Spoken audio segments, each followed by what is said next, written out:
आपका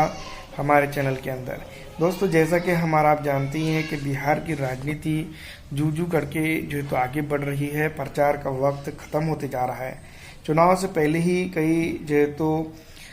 political parties को सीमांचल के अंदर एक बड़ा झटका लगा है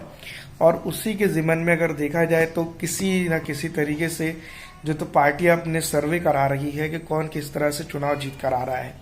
और कौन कितने जो है तो नंबर लेकर जो है तो विधानसभा के अंदर जा रहा है। लेकिन सबसे इम्पोर्टेंट ये है कि जो सीमांचल के अंदर की बात करें या उसके अतराफ की बात करें, जहां पर असदुद्दीन ओवैसी साहब की पार्टी का गठबंधन चुनाव लड़ रहा है, तो उसको अगर देखा जाए तो वोटिंग से पहले ही इनका चुनावी जनाधार जिसको हम कह सकते हैं वो घसरता हुआ नजर आ रहा है। वजह साफ है क्योंकि इन्होंने इस इलाके के अंदर सिर्फ वादों की राजनीति की है। लगातार इन्होंने इस इलाके के अंदर बड़े बड़े वादे किए हैं और काम करने की जब बारी आती है तो इन्होंने काम नहीं किया है, जिसके चलते जनता काफ़ी नाराज़ है। और ये नाराज़गी सीधी तौर पर जब जो है तो एक महामारी का रूप लेंगी, जिस तरह से माहौल बना हुआ है और जिस तरह से जो है तो आरजेडी ने कोशिश कर रही है कि वो जो है तो अपना सर्किट या अपना जो है तो वजूद बनाए, लेकिन ऐसा नहीं हो पा रहा है। बिहार के अंदर जिस तरह की राजनीति को एमआईएम ने फिलहाल हवा दे रखी है या एमआईएम जिस तरह से आगे चल रही है, सीमांचल के हद तक की अगर बात करें तो तमाम पॉलिटिकल पार्टीज जो विपक्ष की है, एमआईएम के जो खिलाफ है जिसको हम कह सकते हैं, वो पूरे एक हो चुके हैं।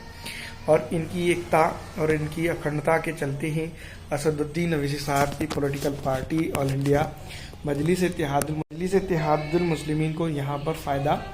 होता हुआ नज़र आ रहा है और यही फ़ायदा आगे चलकर जो है तो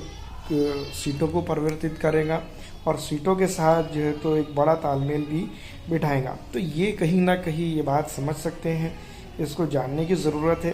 कि जिस तरह से चुनाव से पहले जेडीयू का हो या कांग्रेस का हो या फिर जो है तो आरजेडी का जनाधार हो, वो पूरी तरह से घसरता हुआ नज़र आ रहा है और ये धीरे धीरे उस खाई में गिरता हुआ दिखाई दे रहा है, यानी कि घसड़ रहा है, नीचे जा रहा है, जहाँ पर जो है तो आरजेडी को जीत की उम्मीद भी कम होती हुई दिखाई दे रही है। तो इसी के चलते कहीं ना कहीं आरजेडी हो, जेडीयू हो या फिर बीजेपी क्यों ना हो, सीमांचल के बाहर या सीमांचल के अंदर उनको अपना एक झटका लगा हुआ है कि किसी ना किसी तरीके से जो है तो अपने आप को रिकवर कर सके और मुस्लिमों के अंदर खास करके जो है तो अपनी पहल को वो बढ़ा सके। क्योंकि हमारा आप जानते हैं कि मुसलमानों की अगर राजनीति की बात की जाए तो बिहार के अंदर पिछड़ा, दलित, आरक्षित, मुस्लिम समाज ने पूरी तरह से सीधी तौर पर अगर बात की जाए तो पूरी तरह से आरजेडी जेडीयू को जो है तो रिजेक्ट कर रहे हैं बहुत सारे स्थान के ऊपर, जिसमें से किशनगंज एक हो चुका है। ज़िला की बात कर रहे हैं हम, चारों उसकी विधानसभा की बात करेंगे तो किशनगंज की ज़िले के ऊपर, कोचाधामन के ऊपर, ठाकुरगंज के ऊपर, जोकीहाट के ऊपर, आमोर के ऊपर, ढाका के ऊपर और कई ऐसी सीटें हैं जहां पर जो तो ऑल इंडिया मजलिस इत्तेहादुल मुस्लिमीन की पकड़ मजबूत है। दूसरी तरफ अगर हम बात करते हैं जिस तरह से हम देख रहे हैं, राजनीति को समझ रहे हैं बिहार की, तो उसमें कहीं ना कहीं कांग्रेस का जो वर्चस्व है वो अब कम होता चला जा रहा है। एक वक्त में अगर कांग्रेस अपने आप को खड़ा करना चाहती है बिहार के अंदर या फिर बिहार की राजनीति में अगर कांग्रेस को अपने आप को खड़े करने की कोशिश करना चाहती है, तो सबसे इम्पोर्टेंट बात यही है कि उसको जो है तो अपना संगठन मजबूत करना होगा, बूथ से लेकर जो है तो अपने लोकसभा उम्मीदवार तक के जो तो मजबूत रखने होंगे। मगर ऐसा करने में जो तो कांग्रेस नाकाम रही है और कांग्रेस की मजबूती नहीं है। कई इलाके ऐसे हैं जहां पर उनका ज़िला प्रमुख भी सही तरह से एक्टिव नहीं है। तो ऐसे कंडीशन में, इस तरह की कंडीशन में बिहार की राजनीति के अंदर विधानसभा के अंदर जो है तो मजबूत पकड़ बताते हुए जीत दर्ज करने की बात करना, ये एक तरह से देखा जाए तो बहुत बड़ी बेवकूफ़ी की बात है और ये बेवकूफ़ी जो है तो समझ में आ जाती है कि क्यों हो रही है। दूसरी तरफ अगर हम बात करेंगे जो जनाधार की, तो जेडीयू का जो जनाधार है वो आरजेडी का जनाधार है, कांग्रेस का जो जनाधार है या लेफ्ट का जनाधार है वो सीमांचल के अंदर सिमटता हुआ नजर आ रहा है। ये मैं नहीं कह रहा हूँ, ये कर आप जाइए जो है तो जनता से पूछ लीजिए, जनता का सर्वे कर लीजिए।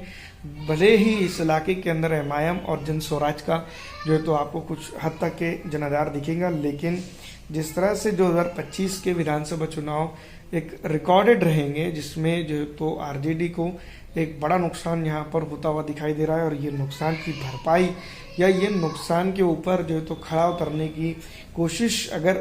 ऑल इंडिया मजलिस इत्तेहादुल मुस्लिमीन कर लेती है और इस इलाके के अंदर जो है तो मजबूत रिवाइवल के तौर पर या फिर एक मजबूत अल्टरनेट के तौर पर अपने आप को पेश कर देती है, तो ये विधानसभा के अंदर 8 से 10 सीटें उनको निकालने में जो है तो बहुत आसानी हो सकती है। लेकिन जिस तरह से हम देख रहे हैं बेसिक तौर पर इस इलाके के अंदर जो पिछड़ा है, दलित है, आरक्षित समाज के लोग हैं, वो समझ चुके हैं कि राजनीति क्या होती है। क्योंकि हमारा आप जानते हैं कि सड़क से लेकर संसद तक के असदुद्दीन अवैसी साहब ही थे जिन्होंने जो तो मुसलमानों के, पिछड़ों के, दलितों के, आरक्षित समाज के मसलों को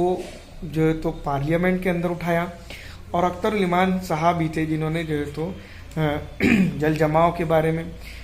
जल कटाव के बारे में जो है तो पार्लियामेंट के अंदर उठाया। हमारे चैनल पे खुद आप देख सकते हैं जो कोसी नदी की जो जिस तरह से पानी आता था उसके कटाव के बारे में भी जो है तो उन्होंने बात कही है। तो ये कहीं ना कहीं ये बात समझने की ज़रूरत है कि इस बार जो है तो विधानसभा चुनाव के अंदर जो हालात है, जिस तरह की स्थितियां हैं, वो उसको कहीं ना कहीं जो है तो इनके जनाधार को ठेस पहुंच रही है, और ये ठेस सीधी तौर पर जो बंदा दे रहा है वो असदुद्दीन अवैसी है। तो चुनाव से पहले ही जो वोटिंग होती है उससे पहले ही अगर देखा जाए तो आरजेडी का जो एक अपने आप को मजबूत जनाधार वाली पॉलिटिकल पार्टी इस इलाके के अंदर वो बता रही थी, वो ख़त्म हो चुका है। तो बात कुल मिला के यही निकल के सामने आती है कि इस बार जो है तो किसको वोट किया जाए। तो जनता जो है तो कंक्लूजन पे हम अगर पहुंचते हैं, देखते हैं, तो जनता को अब ये बात समझनी चाहिए कि आरजेडी सीमांचल के अंदर जो है तो अगर आप आरजेडी को वोट नहीं करते हैं या माफ कीजिएगा एमआईएम को वोट नहीं करते तो वोट बट रहा है। वोट अगर बट रहा है तो यहाँ पर एमआईएम अगर नहीं आती है तो आरजेडी भी नहीं आती है, और आरजेडी और एमआईएम दोनों नहीं आते हैं तो बीजेपी का गठबंधन या फिर जनस्वराज आता है। और जनस्वराज अगर आता है तो सीधी सी बात है कि 2014 के लोकसभा चुनाव से पहले यही प्रशांत किशोर जो आज बिहार सुधारने की बात कर रहे हैं, तो उस वक्त सीधी तौर पे बैकिंग के तौर पर जो तो बीजेपी के प्रधानमंत्री नरेंद्र मोदी के साथ खड़े हुए थे। तो ये सोचने की ज़रूरत है, ये समझने की ज़रूरत है कि ये लोगों ने क्या जनता के साथ किया है और किस तरह से जो तो इनका रवैया रहा है। तो तमाम तर चीज़ें हैं जो सीधी तौर पर निकल के तो सामने आ रही है। बस सख्त से सख्त ज़रूरत ये है कि इसको जनता समझे। अगर इसको जनता समझती है या इसको पॉजिटिवली लेती है तो बिहार की राजनीति एक विकास की तरफ जाएंगी। और इसमें एक अहम और इम्पॉर्टेंट रोल के तौर पर अगर हम देखते हैं तो असदुद्दीन अवैसी साहब की जो पॉलिटिकल पार्टी है, जिसको हम कह सकते हैं ऑल इंडिया मजलिस इत्तेहादुल मुस्लिमीन, सीमांचल के अंदर बड़े सीटें निकालने में कामयाब होंगी। तो भले ही कोई भी आ जाए सत्ता जो है तो एमआईएम अगर कभी आरजेडी को ज़रूरत पड़ती है तो बगैर शर्त किया ये सत्ता को सपोर्ट करने के लिए भी तैयार रहेंगी। ये बात की गारंटी रखिए, क्योंकि ये पूरी तरह से बीजेपी के खिलाफ काम करती है और बीजेपी के खिलाफ होने के चलते इनको कोई दूसरों को नुकसान नहीं होगा। इस वीडियो में इतना ही।